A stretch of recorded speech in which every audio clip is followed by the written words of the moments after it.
Dr. Eve Monks. I am a member of staff in the drama department at Queen Mary University of London. I'm also the arts and culture lead for the university. And this time last year, we felt that conversation was something that we all needed to do. It sort of mattered to us more than ever. So we commissioned 27 artists, arts workers and community organisations to have a conversation with 27 academics across Queen Mary. And the results are very beautiful and available on our Conversations website. To celebrate this great act of conversation, we wanted to host some events where we brought in even more artists and even more academics from across the university.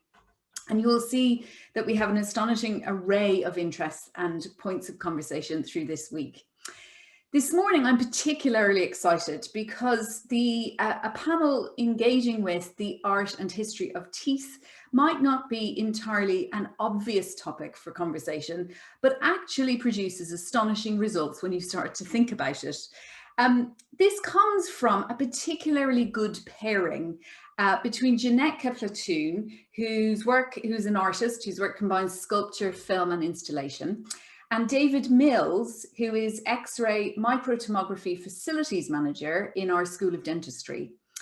Now, I approached Janetka originally and asked her who she might like to work with, and her response was really interesting. And then the conversation went incredibly well.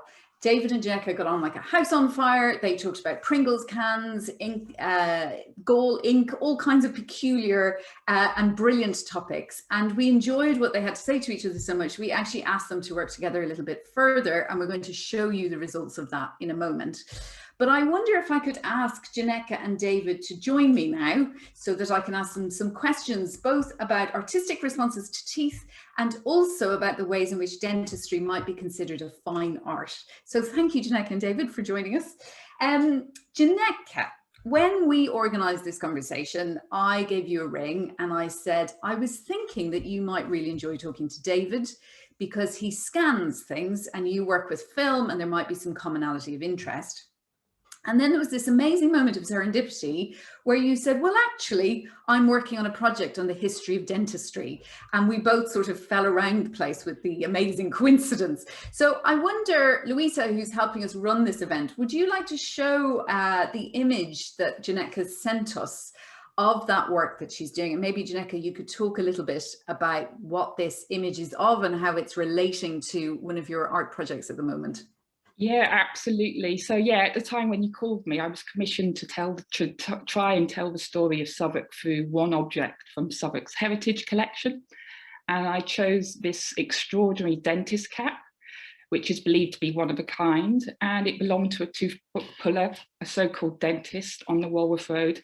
They think it was from the 1850s. And it's made of brown velvet and felt, and it's decorated gruesomely with 88 human teeth, once belonging to the patients. And what I love about it is that wearing a cap like this was supposed to imply the magician aspect of the dentist's work, as teeth pulling was a scary business and very risky. And so this was kind of evidence that the dentist had done it before, and they weren't totally bluffing. And it's not very reassuring, is it? But equally interesting to me is the absence of some of the teeth. Those attached by wire have kept intact, whilst those with twine have disappeared and have gone. And you can see these kind of slightly faded, discoloured indents in the velvet where the teeth once laid. And this really fascinates me because these gaps remind me of the invisible sights, as well as all the kind of tangible memories we have of our own collection of memories. And the fact that our own very own bodies are history and memories of objects, including internal and external parts of our own bodies. So just like, I was very drawn to this because just like sculpture, we have always filled the holes of our teeth with materials from the natural world. And that's very much what sculpture does as well. And what struck me about the hat is that not only is it an incredibly amazing object, it also has this strong physical connection with the area of Southwark and London. And the teeth on the hat can bring people who are previously unconnected together in this incredibly unique way across space and time. So the plan for that project is to extract DNA material from the teeth that have survived and look and search for people who might have a DNA match. And this would be amazing in terms of posing questions locally and globally. The CAP has also made me think about the socioeconomics of dentistry. Apparently, at least a third of people in Britain don't go to the dentist because it's too expensive. And I imagine that that's being exacerbated by COVID. So the hat is a profound reminder of that. And the fact that recent studies show that tooth loss can lead to increase in dementia. So given that my work is also very much about the invisible and invisible sites of memory, the opportunity to be paired with David and to look and explore with teeth was something that I was incredibly excited to pursue. Brilliant, Janetka, thank you. And that's so fascinating that we think of gaps in relation to teeth and also in relation to memory, and you found this amazing object that brings those two questions beautifully and slightly gruesomely together. Yes. Thank you. Louise, I wonder if you'd mind us coming out of that image now. And I'd like to ask David, because similarly, I was aware of your work, David, and I thought immediately of you as someone who might enjoy talking to Janetka, because you're famous for putting scanning techniques, which are used, of course, in dentistry, very importantly, to a whole range of unexpected and sometimes slightly eccentric purposes. So I wonder if you could talk us through that amazing story of how you began to perhaps misuse scanning in all kinds of interesting, creative ways. It kind of started, so I was employed by the dental school in 2009 to work on building a new scanner, specifically, well, for looking at teeth and bones, but also with a bit of a heritage science feel on it for scanning old documents. We'd got a large grant and we wanted to read old scrolls and see if we could read them. And so this ended up with me having a large micro CT scanner sat behind me in the lab. And you start to wonder, well, what else can you put in there? And you've got a CT system that's not being used 100%. It's in the commissioning phase, so you can't really use it for too much research. So you just start putting things in there and start wondering what's inside it. So I've scanned just about everything I can put my hands on, really.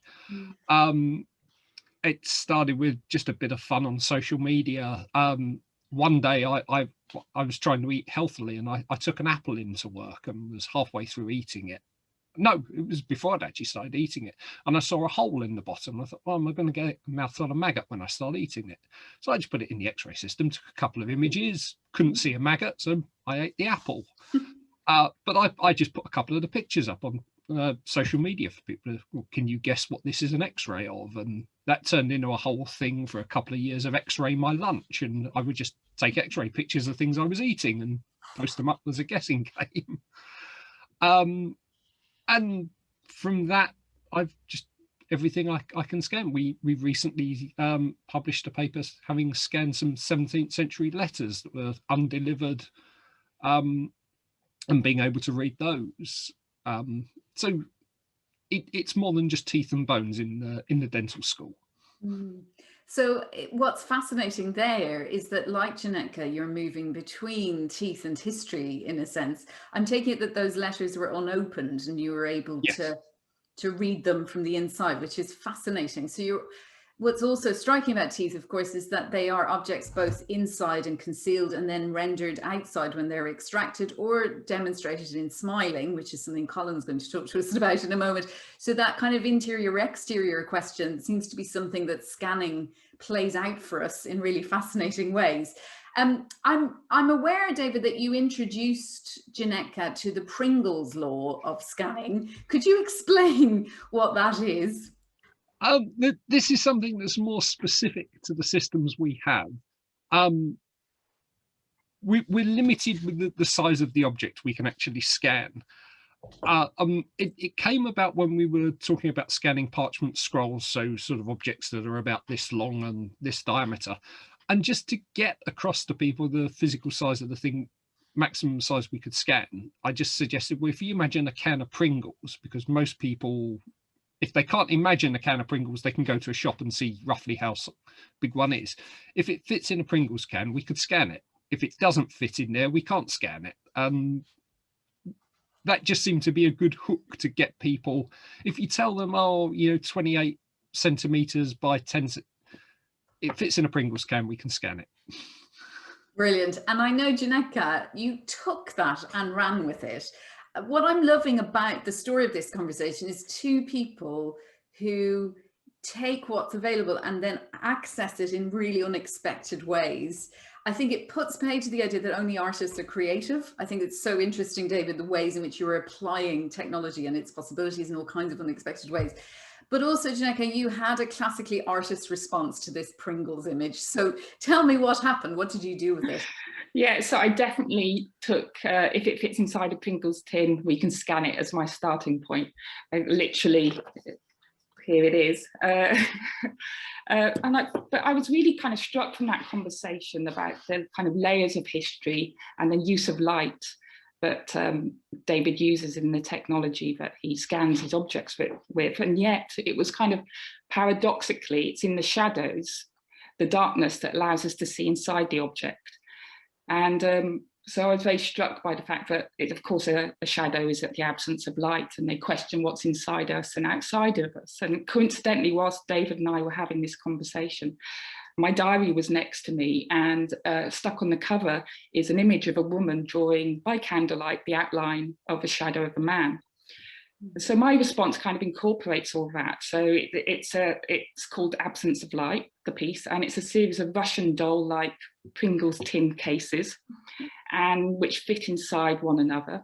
And each is covered in a work of art that, through the ages, in some way, explores the idea of absence of light. And it begins with my drawing Eclipse, which was made with oat gall ink and linseed oil, some of the kind of materials that David can see through because of its metal content. And it's followed by Light Sentence by Ramona Houghton, then Inventions of Drawing by Joseph Benoit Savre, which is the one on my diary, and followed by A Sure and Convenient Machine for Drawing Silhouettes by Johann Caspar Levertry, and the last one, The Great Art of Shadow, Light and Shadow, Projection of Death by Kircher. And what was lovely, the technology kind of lent itself to then sort of hide my drawing, my Eclipse drawing, through the other layers, which you can only technically see if David were to scan it. Brilliant, David. I hope to do at some point as soon. Feels like the necessary next step. Brilliant. I mean, what's so brilliant, David, is that I can't imagine you expected the law of Pringles to actually emerge as a form of history of art, which is really... Absolutely not. No. It was something come up as a silly idea just to tell people what the largest thing we could scan reasonably was, and it seems to have stuck. Fantastic. One of the really interesting things that emerged from your conversation was the peculiar ways in which teeth are most vulnerable when they sit in the mouth. This is something that you raised, David, but then when they're extracted, they become oddly indestructible. So it feels like there's some real metaphors in that.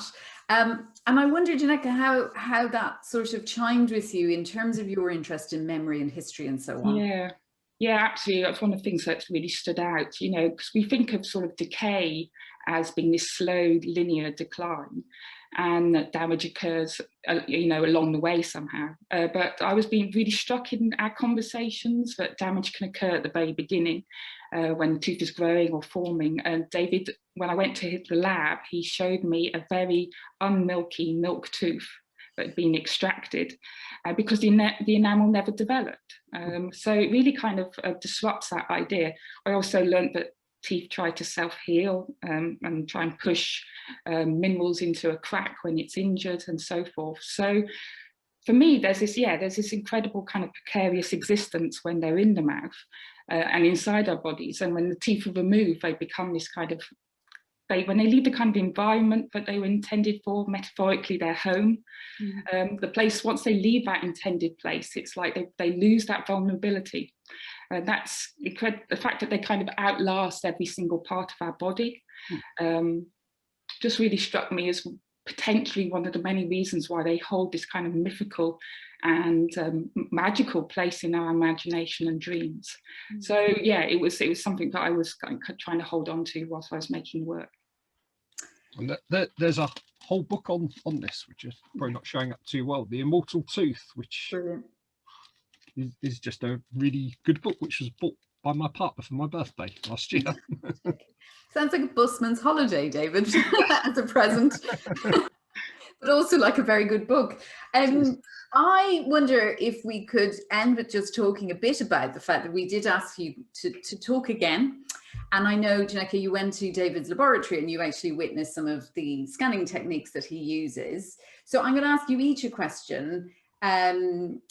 First of all, David, what did you learn from Janetka's response to your work? So how did you see it differently when you have a sculptor come and look at what you do? Does your sense of teeth as sculptural kind of change in any way? It was interesting because I'm not a dentist, so I've always just looked at teeth as they're just a thing that's there and occasionally is painful, you know. But actually, when I'm doing the scanning of them, you see such intricate details and things, and it was interesting chatting to Janetka, and we were both seeing very similar things. And in one of the videos she's going to show, we both had exactly the same response to what we were seeing. It looks like islands appearing and disappearing.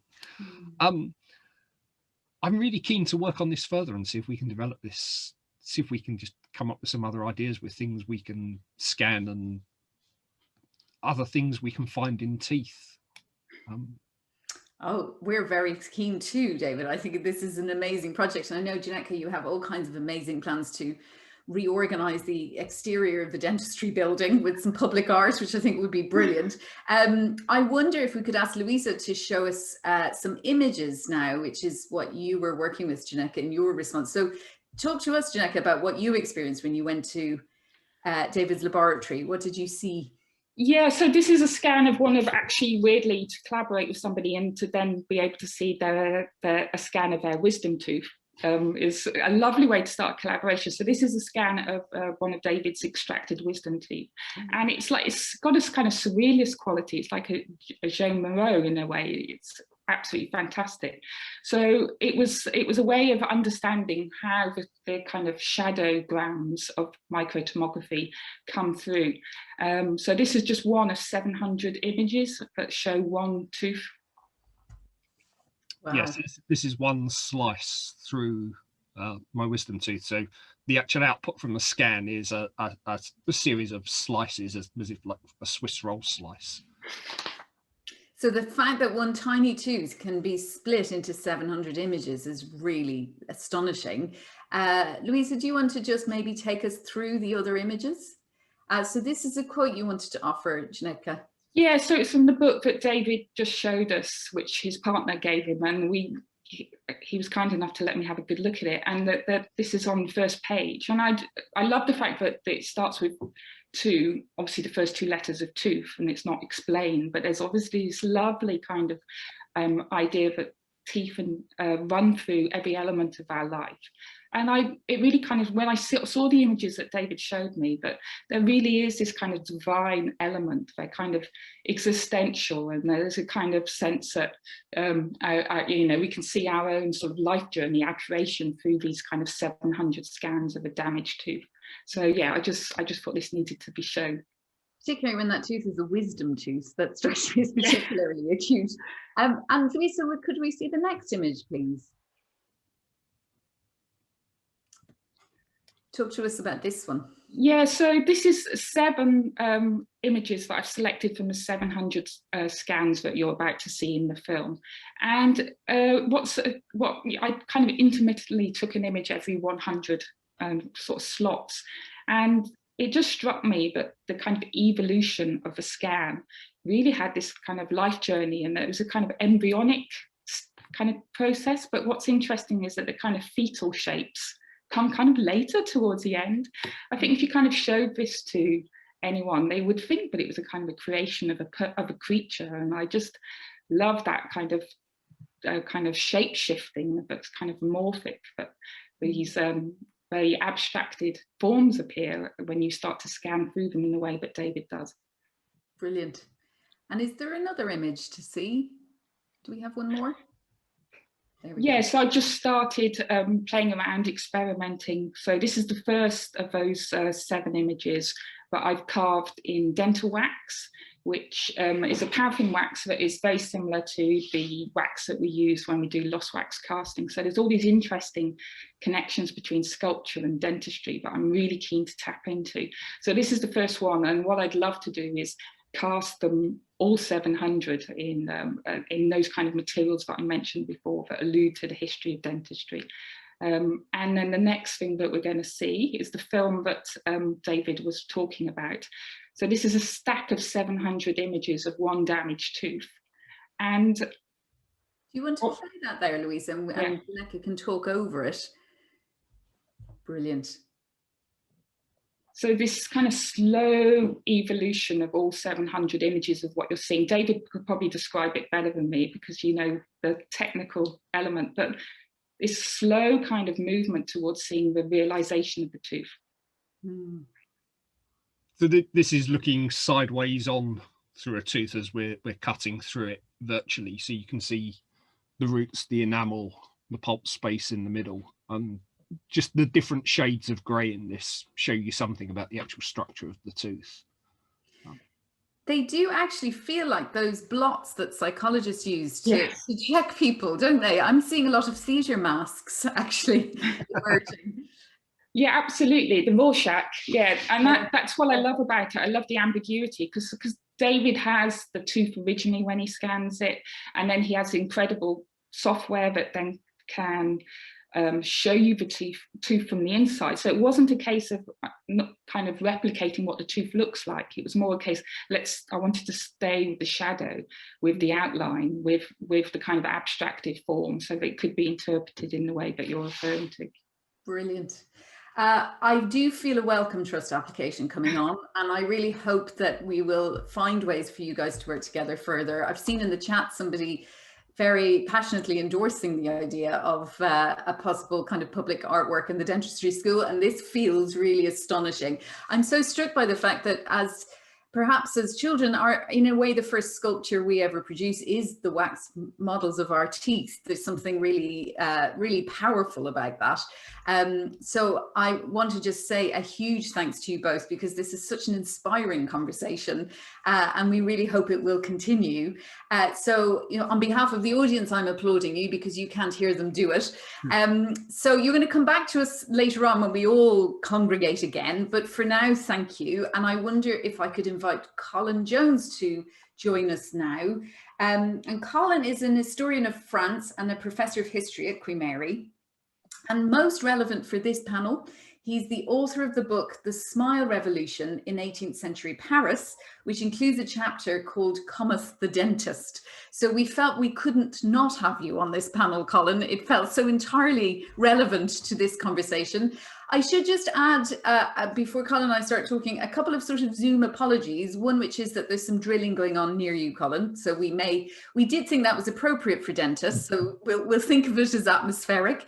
And also Ali Campbell, Zoom account seems to want to throw him out every so often, and then he reappears with us again. These are the vagaries of the digital world, so we'll cope. But anyway, Colin, thank you so much for joining us. I'm aware you have just traveled from the States and are probably wildly jet lagged, so we're really grateful that you're here. Yeah, fairly wild, yes, and thank you very much for the invitation. I think you're going to show the image, which is on the cover of my book, and I'll tell you why it's really important. Absolutely. So Louisa, this is an image. It's a self-portrait by the famous late 18th century French female artist, Madame Elisabeth Louise Vigée-Lebrun. And I'm going to focus on one thing which you may not be able to see very well, but I can tell you that this picture is in the Louvre. So when we're all traveling post-COVID, we can go and check it out if you don't believe what I'm going to say, because what I'm going to say is that is Madame Vigée-Lebrun. She's looking at us as the viewer. And she's smiling in this very charming and positive, mildly seductive way with her daughter on her lap. And she is showing white teeth.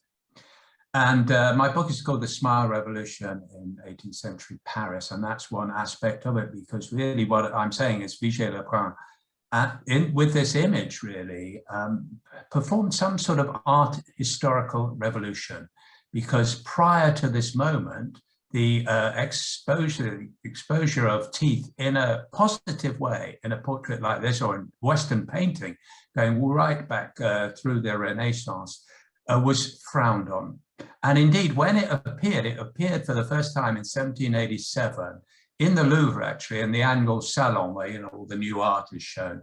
And art historians get very scandalized about this. And they say, well, you know, this, we haven't seen this since antiquity. It is quite disgraceful. It's unlooked for. And so while I was working actually on 18th century French medicine, I was finding out a bit about French tooth pulling and dentistry. But that smile really intrigued me. And my project thereafter was really to do, if you like, a sort of archaeology or prehistory, if you like, of that smile, and to discover, you know, what was going on in the art historical world at that time. Was it really, why was it happening then? What was going on? And this was a question which in fact took me outside art history into social, economic, political, and indeed, of course, medical history. Can I sort of explain, okay, if I go on explain why it's seen as so radical and so revolutionary? Well, these are sort of Jones's 3 laws of the absence of the smile, or the smile, should we say, or the open mouth in Western painting before Vigée Lebrun. If you see a smile in the, or an open mouth in Western art, an open mouth, let's say, in Western art prior to this period, it usually means, invariably, almost 100% will mean one of 3 things. And one of them is that the person who is opening their mouth to smile or grimace or whatever is plebeian. They're from the lower classes, because gents don't smile. You can't imagine well, maybe you have seen it. There are sort of images of the Mona Lisa, of course, is a perfectly respectable lady with sort of teeth sort of photoshopped on. Well, you know, that looks completely implausible. That would be what she would be showing herself to be, plebeian, or probably a prostitute, in fact, to be showing teeth in that particular way. The second sort of meaning of an open mouth which shows teeth prior to Vigée Lebrun is that the person is in the grip of their passions, or should we say their reason is somehow sort of slightly lost. So you see those sort of gaping open mouth with people who are obviously, you know, mentally disabled or sort of insane in some sort of way. A bit of a sort of specific group there is children. You sometimes see painting, particularly in the 17th century, of children smiling and they're showing white teeth. Well, of course, this is before the age of reason. You know, this is that they are children. They don't yet have their sort of rational faculties. As soon as they grow up, the lip will be buttoned. People sometimes say to me also, well, there's all those laughing cavaliers, you know, in Dutch art in the 17th century. Well, when you look at them, well, the first one I should say is in the Wallace collection, the famous laughing cavalier. If you look at him, actually his mouth is closed.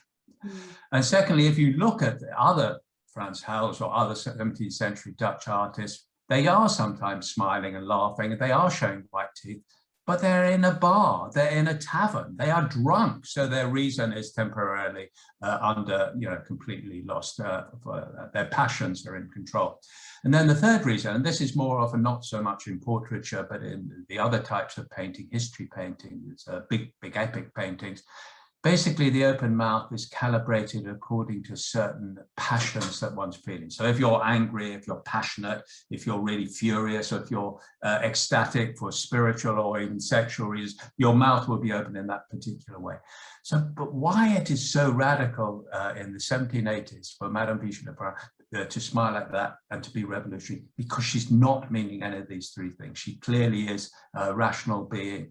She clearly is not from the lower classes, and she is clearly showing teeth, although not in some sort of extreme passion. So it is in some ways what I thought initially was, well, this is the modern smile. This is the smile when we're walking down the street, which is you know, smiling at every billboard at us from every billboard. It's the one we go on to see in publicity in the tube. If we're going in the tube, it's the thing we see on TV. If people are representing, we go on to their image, their smartphones, we'll see that sort of smile. So it's this sort of modern smile. So there's a sort of a smile in representation going on there about people, the way in which people identify themselves, think about themselves, want themselves represented. So there's art historical, but I'll say there are also social and other factors as well. Yeah, fantastic. Thank you. Oh, Louise, you brought us out. That's brilliant. I mean, obviously, there's a whole set of socioeconomic and historical reasons why the open mouth smile then becomes acceptable.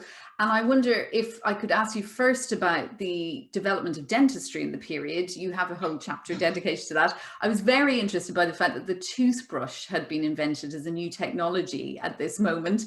Can you talk a little bit about how dentistry practices changed and perhaps professionalized in this moment?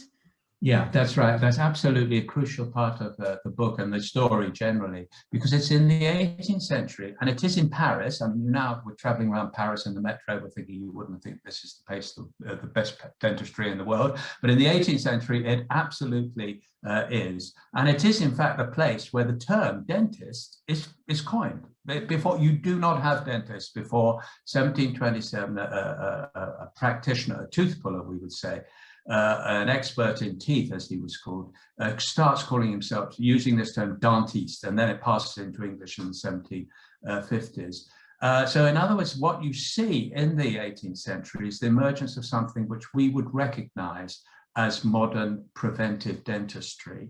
Not to say that, you know, there wasn't sort of care for the teeth before, but basically basic element of care was try and remove pain by some sort of drugs or something like that, or pull them out. You know, teeth were something, you know, they were a problem, and they were a problem, you pulled them out. So basically tooth care was more about tooth pulling than anything else. Well, with this guy, the man is called Fauchard, Pierre Fauchard, who uses this term, and there's now Fauchard prizes for dentistry and things like that throughout the world. He's often seen as the first dental practitioner. He basically said, well, you know, we can work on teeth in a way which prevents them being, and that's what the dentist should do. The tooth puller pulls the tooth out. The dentist should be someone who looks after the teeth. And he introduces a lot of techniques which actually are pretty good when you look at them, and certainly the sort of things which dentists do. It's filling teeth, whitening teeth, pushing teeth around, you know, controlling them in some ways. You know, in some ways he sees tooth pulling as a defeat for the dentist, you know, showing that he's not really working. And with that goes a set of new technologies of care of the self.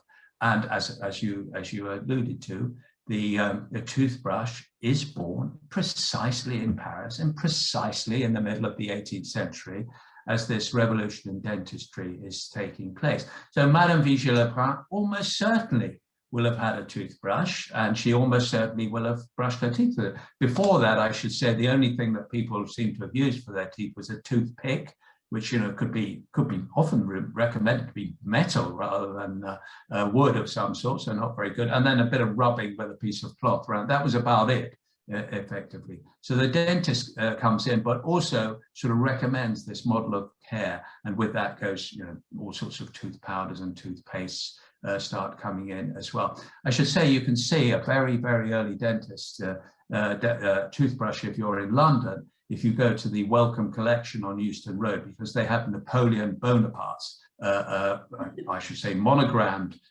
toothbrush on display there. Excellent. I can see Janetka making notes furiously. I think that'll be her next journey. So thinking, I mean, obviously developments in dentistry are a real contributor to the possibility of an open mouth smile. But I'm also wondering what other social changes bring it about. And of course, this is a portrait from 1786. So we're aware of the French Revolution looming sort of proleptically in this image.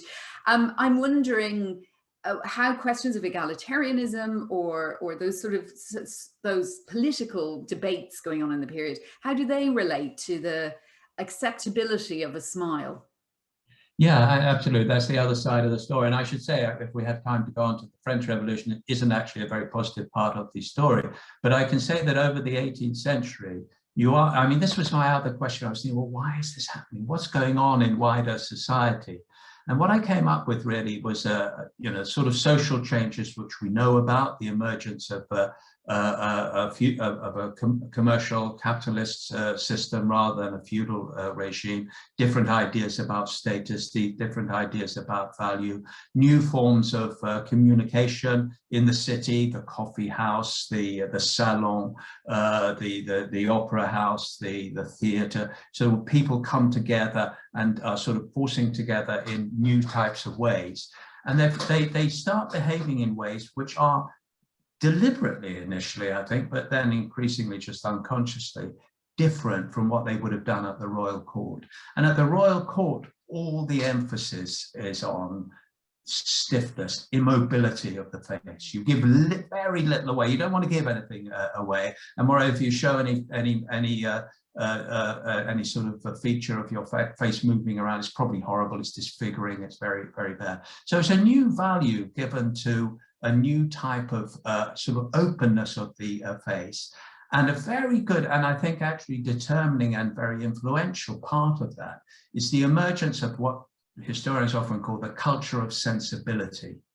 I mean, if you've ever read one of the great novels of 18th century sensibility, if you manage to get through them, because they're incredibly long and we find them a little boring, I should say, nowadays, but something like Samuel Richardson's Clarissa, or his Pamela, or Jean-Jacques Rousseau's La Nouvelle Héloïse, you see a new emphasis on the face as an open, transparent sort of site of communication with people. And that sense, which I think we still have, that, you know, the smile is contagious. I mean, social psychologists say this, don't they? You know, you smile at someone and they not only tend to smile back to you, but actually they feel better and you feel better as well. There's this sort of a weird thing about the smile. That's the sort of thing that's going on, I think, in the 18th century.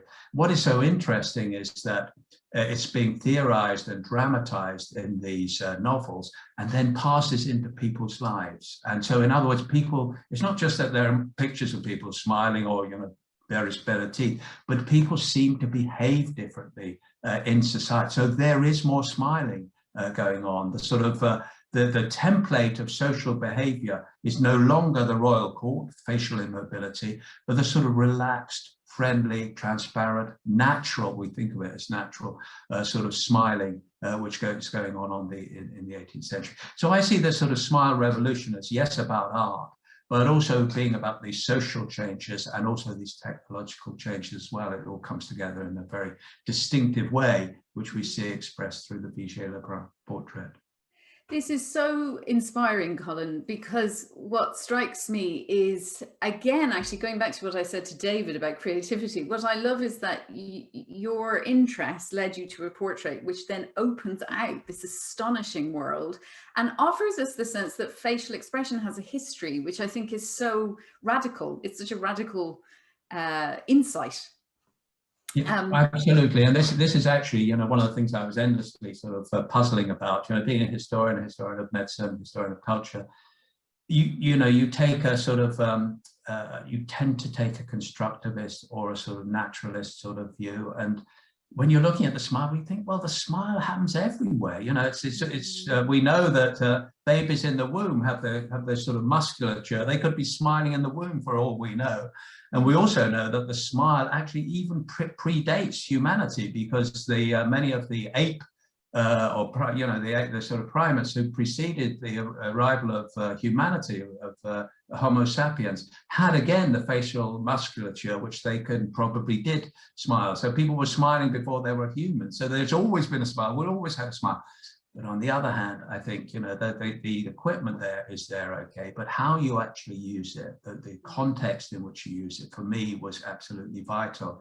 And it's quite important for me reading a book by a very fine and well-known American anthropologist, guy called Clifford Geertz, and he wrote about the wink.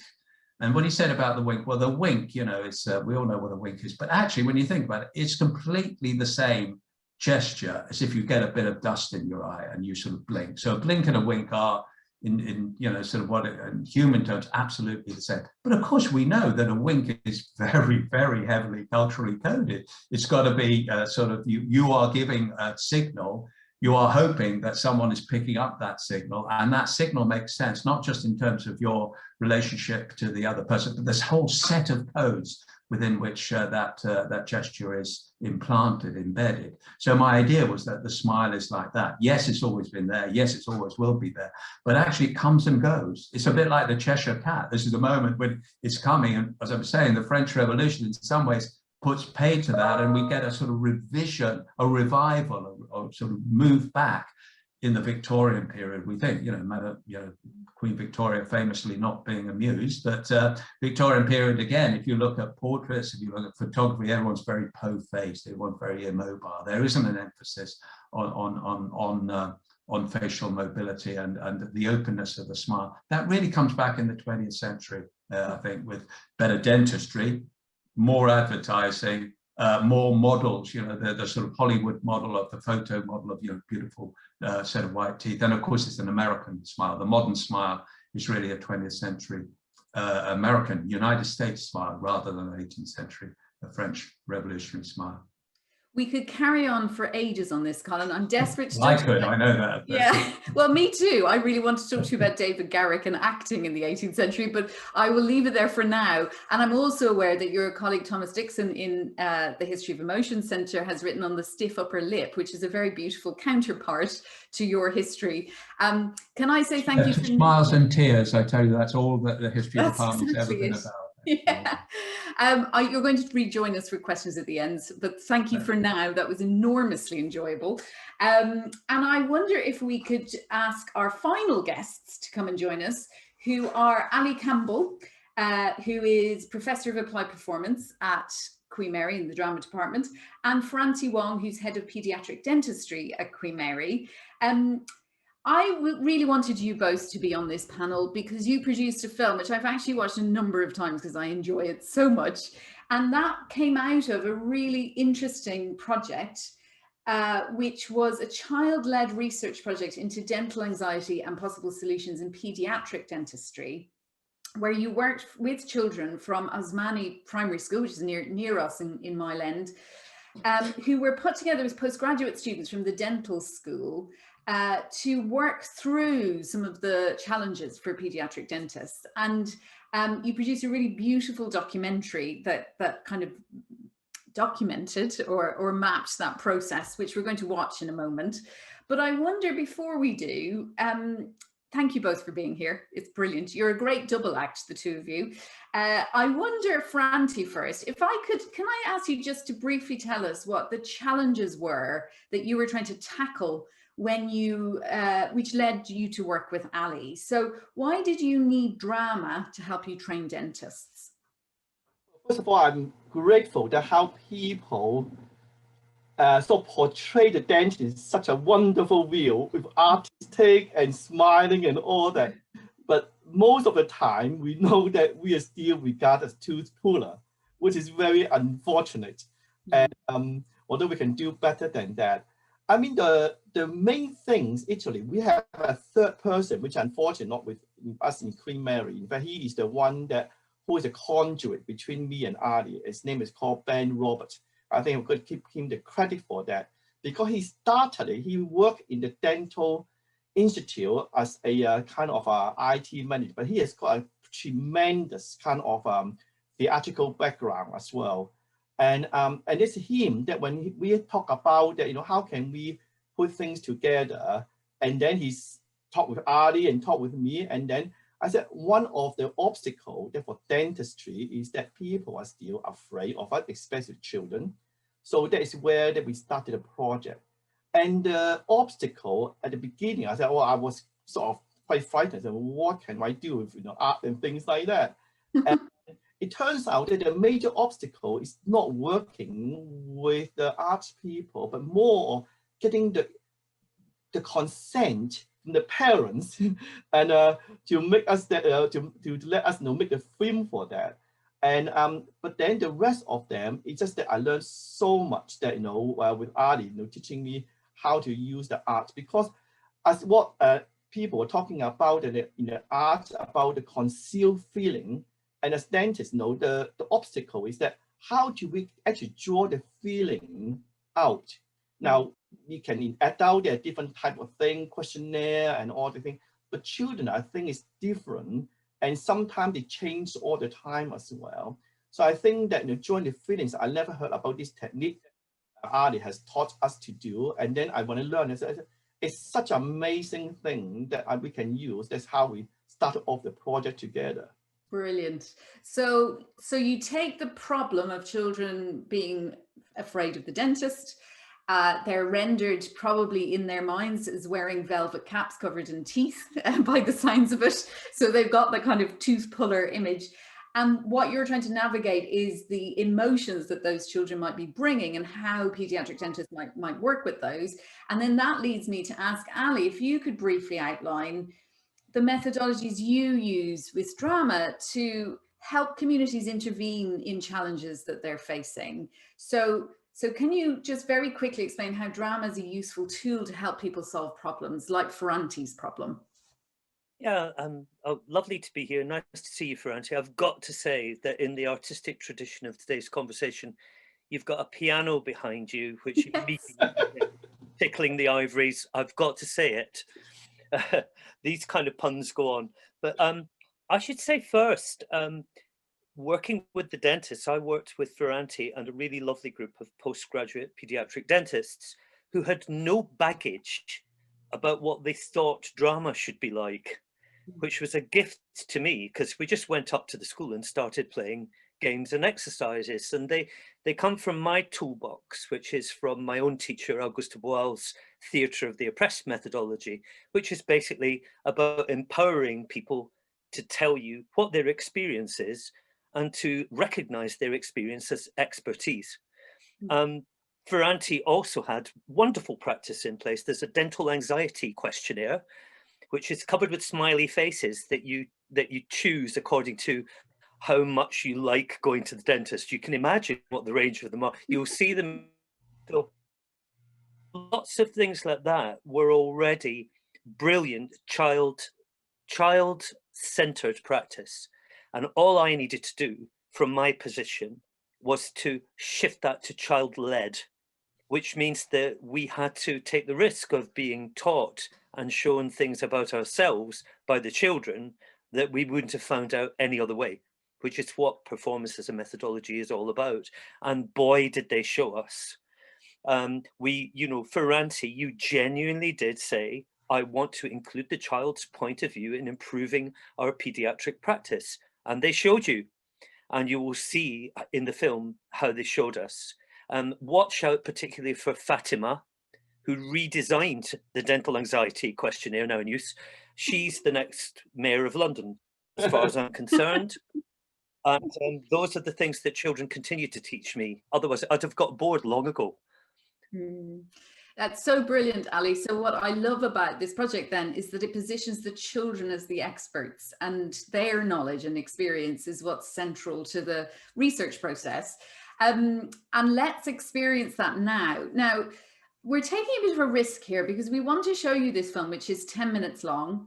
And of course, the experience of the digital is that we all feel that we can multitask and Google things and send emails and also wander off and do the ironing when we're on the screen.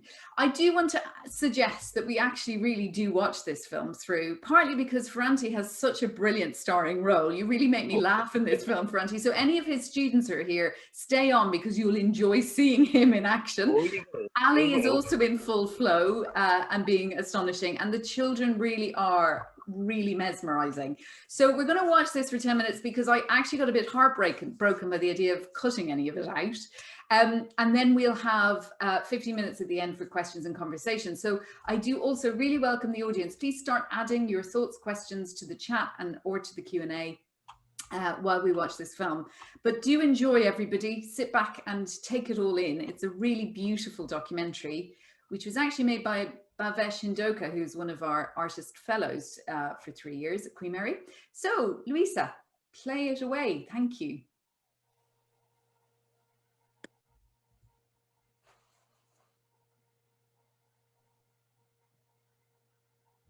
This film is called Do I Have to Go? Do I have to go? Do I have to go? Do I have to go? Do I have to go? Do I have to go?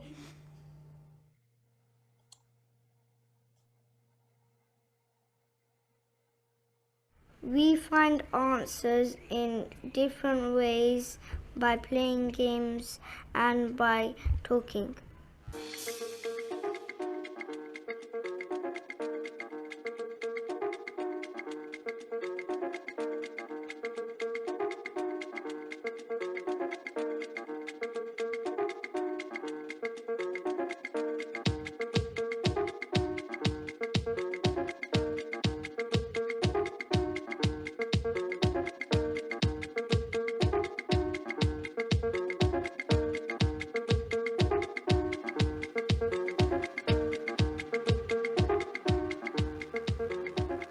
In this room, you can be a person, or you could be a mountain, or you could be a bridge, or you could be a dancer. You can be anything.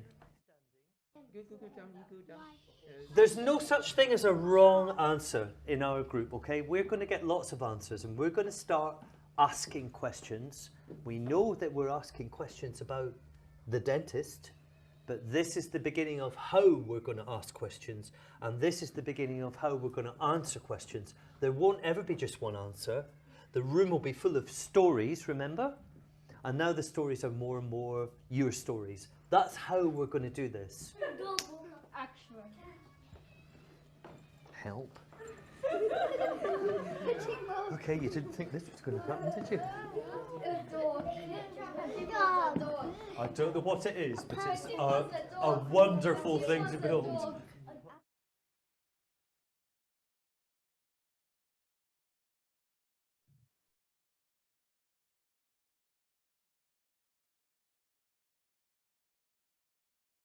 We are doing research. This means we ask questions and look for answers. We look at questions that other researchers ask children about going to the dentist, and the children chose the best one to ask their friends.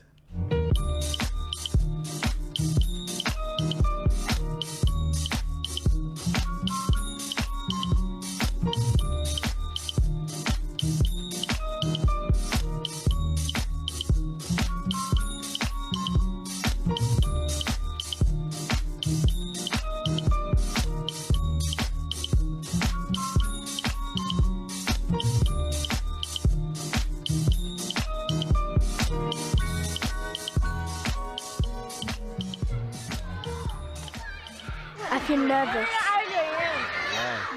because I'm scared of what they might find about. If there's something bad in my tooth, they might tell us, and sometimes I get scared. Here are 3 faces that appeared in the questionnaire. Do you remember the drawing bit of the questionnaire? The happy face had 57 people. That's more than 50%, because 100 people did the questionnaire, didn't they? The happy face had 57, but this face here had 5. Can you think of a couple of images which show us what those faces mean? Stand by, Daniel and course group. Come on. Can we have the next person, patient, please? All right, go inside out. It's your turn. Sit down, please. Hello. What's wrong with him? Well, he fell over and got a bit of a knock, and one of his teeth came out. Okay. Open your mouth, come on. Come on, that. Can you open it? More. Bigger. Bigger. Bigger. And wide. Wide. Wide. Thick. Okay, we see the problem here. So we just react that the boy is from the refusal to go into the clinic, and then slowly open the mouth. We show the face of the We saw all the faces, didn't we? That was wonderful, very clear. Give them a big round of applause. Okay, at the beginning of the journey, the dad actually had to do a bit of, what should we call that, reasonable force? No, but you know what I mean? Like, come on, you've got to go. You know what I mean? That is what your mum and your dad do need to do, isn't it? Sometimes. But then he went from very scared to a bit more like the flat line. Okay, I'm putting up with this. I'm not going to scream and I'm not going to bite anybody. And then he went to relaxed, didn't he? And then he opened his mouth, and then how was he at the end? Happy. So you could say one person might go along all the faces. Now there's a thing we didn't know before we saw your scene.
When you go to the dentist, do they ever let you like try out the chair and the equipment and things? No, when we go to the dentist, they don't let us touch anything. They just tell us to sit on the chair, and if we need to hold something for them, we need to hold it. Do you think it will help children be less scared if they could visit this school like you have today? Yes, because then they wouldn't. If they did come and looked at all the equipment, they wouldn't feel scared. They would be brave to go to the dentist and say, they could ask, when the dentist said, talks, like, just tell them when they should like use something, get something, they can just say, I'm not scared, I know what this is, I know what it's for. What's the difference between a good dentist and a bad dentist? The good dentists are nice and they talk to you about and they explain what they're going to do to you, and the bad dentists they don't explain, they just do it. I want to show you one thing that we might use again, and it's called forum theatre. And that is a kind of performance where you can stop the action and go, wait a minute, I think this needs to change, and you can change it for the better, okay? Next.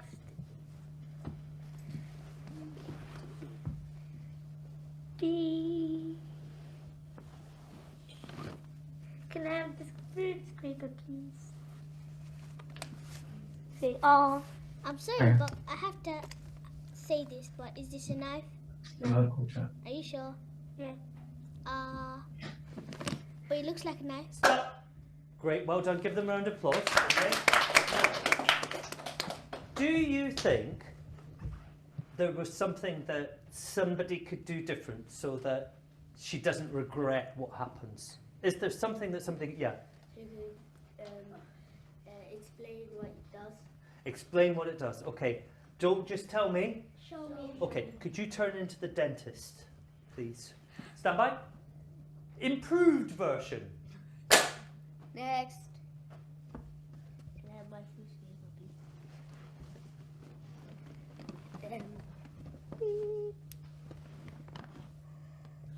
please? This is called a food scraper, and it cleans and scrapes the dirt off your teeth.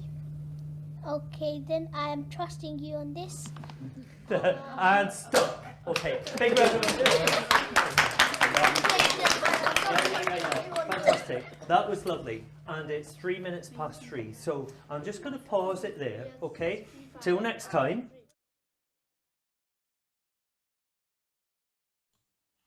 Brilliant. What a joyous film. Thank you. And thank you all for watching it from the audience too. It really felt like it was really worth seeing all of that.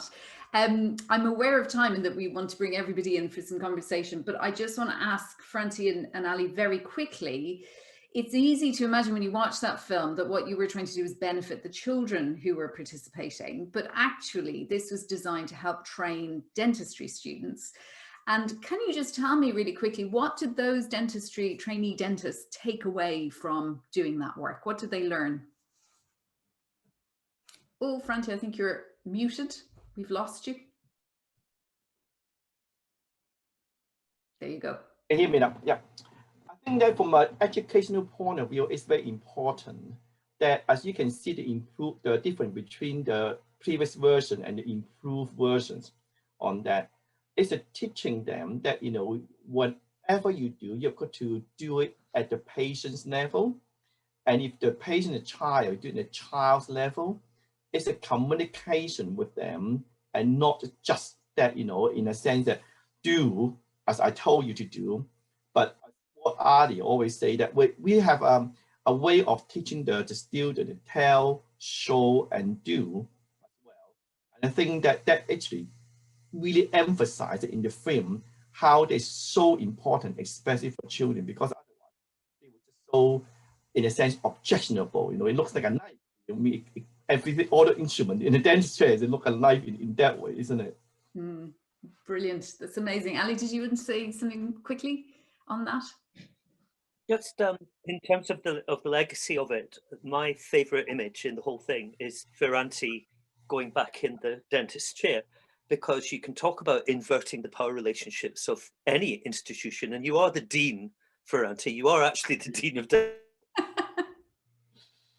I think the image of children interrogating and then improving the power structures of all institutions is one that I hope to abide by, and they taught it to me. Fantastic, thank you.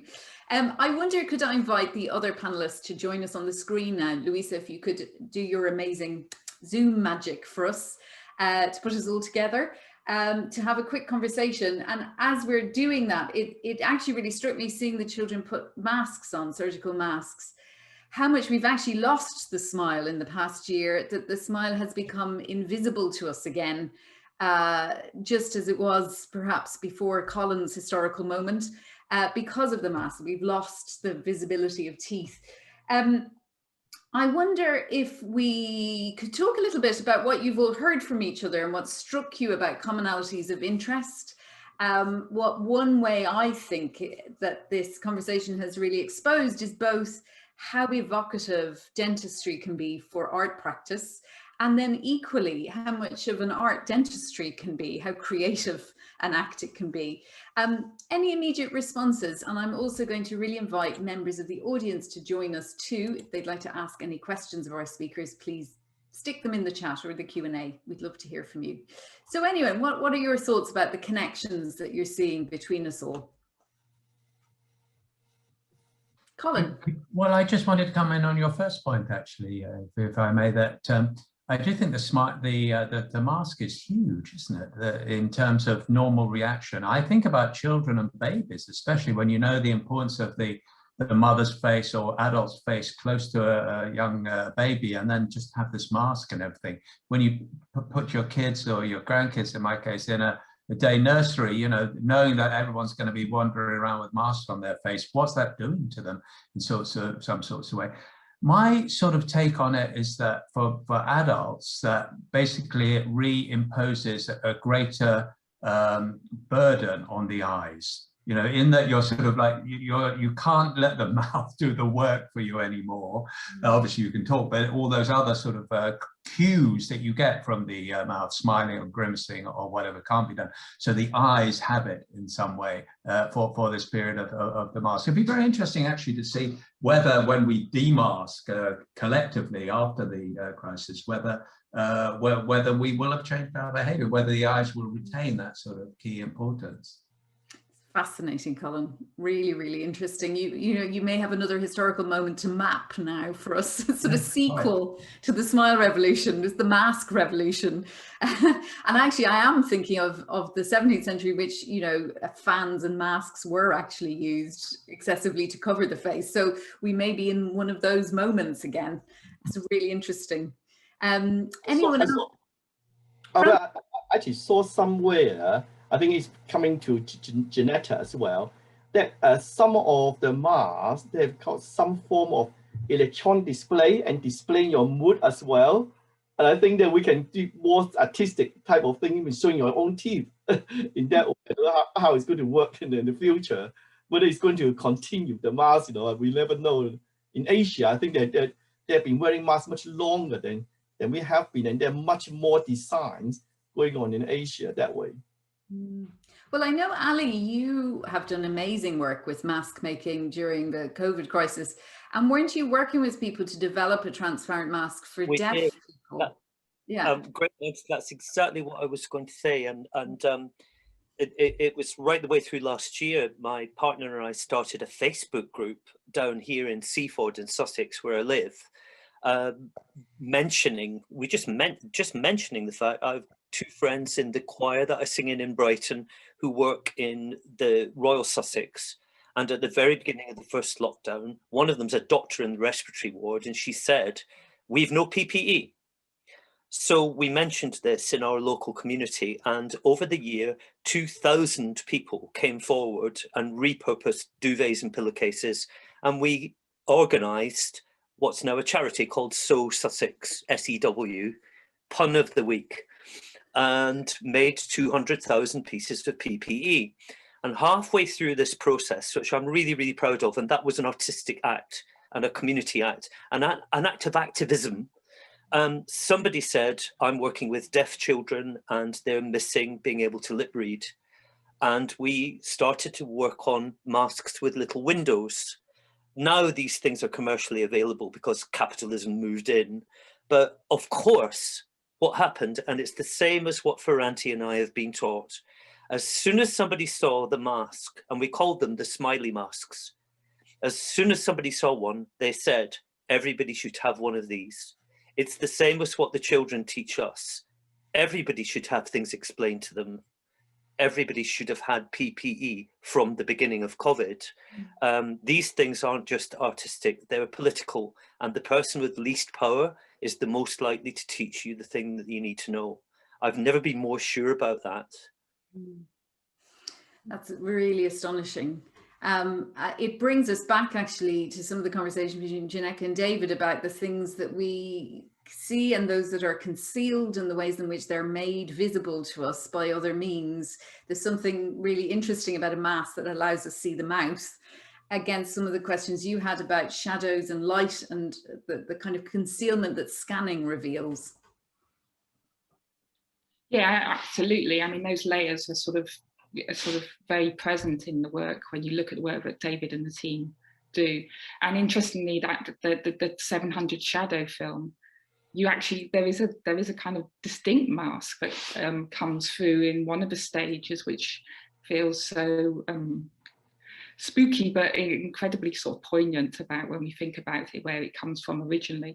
But yeah, I mean, one of the when I went to the lab and visited David, the fact that we were both wearing masks and wearing PPE, we were talking about teeth, we were looking at, a tooth from 700 angles, and yet we couldn't see each other's mouth, wasn't lost on us. And it was how much we're having to sort of accommodate different ways of communicating and understanding each other, and in very nuanced ways, I think, that have been removed by wearing the mask. There is also just some personalisation with the masks, because especially if people are making cloth ones, I've certainly got some, again, made by my partner that, are a bit more individual. They're not just a blank piece of fabric. So there is just a little bit more individuality, that you might not see the smile, but you can recognise someone by the fact they've got the mask that's got a load of dogs on, like one of mine or something. Well, there is an interesting kind of self-fashioning that's become possible through masks. And then, of course, the other space in which the face has become important is in the digital realm, because that's the other kind of mode in which we're now communicating. And of course, that puts huge emphasis on the face over all these other aspects of the body, where, the mouth is important. So there's something interesting about those two versions of the face. Both are actually very different to the way that we were communicating previously, and both have become very kind of intense and powerful in this moment. I'm aware of time, and I wonder if anyone wants to jump in with any final thoughts on the connections between all of these conversations. If not, we can go and stick our teeth into some decent lunch. I do think what you've just said, and what a wonderful conversation this has been. I do think you've just touched on something that points us forward, Aoife, that by having to work more digitally, we've ended up making these conversations happen, and we might not have done so without COVID. I do genuinely believe there have been unexpected gifts. Thinking about Janetka and David not being able to see each other, you know, I'm still processing that, but we have to live in the solution in these times. Can I just add an anxious note? You know, in the last year, I don't think I've ever seen my face as much. I'm really sick to death of it. I feel terribly self-critical and all the rest of it. So I can totally agree politically with Alistair there. Totally. But narcissistically, it's really quite troubling. I have to say, Colin, as we were conversing, I was so conscious of smiling or not smiling as we were talking, because I kept seeing myself in the image. That's absolutely right. There is something profoundly uncanny about this active communication, isn't it? So it leaves me to thank these amazing contributors. What an incredibly rich conversation. There's something so pleasurable about putting together a panel on a slightly unexpected topic like the art of teeth and really mining it for all this astonishing insight. I do hope you'll all continue to converse into the future, and that at some point we might be able to restage a conversation like this in a room with sandwiches and look at each other's teeth. Wouldn't that be marvelous? Just to point you all to further conversations going on tonight, we've got one on data in motion, which looks at the relationship between dance, data science and sports science, and the ways in which movement gets captured as data. We've then also got a really beautiful event on the histories and art of boxing in the East End.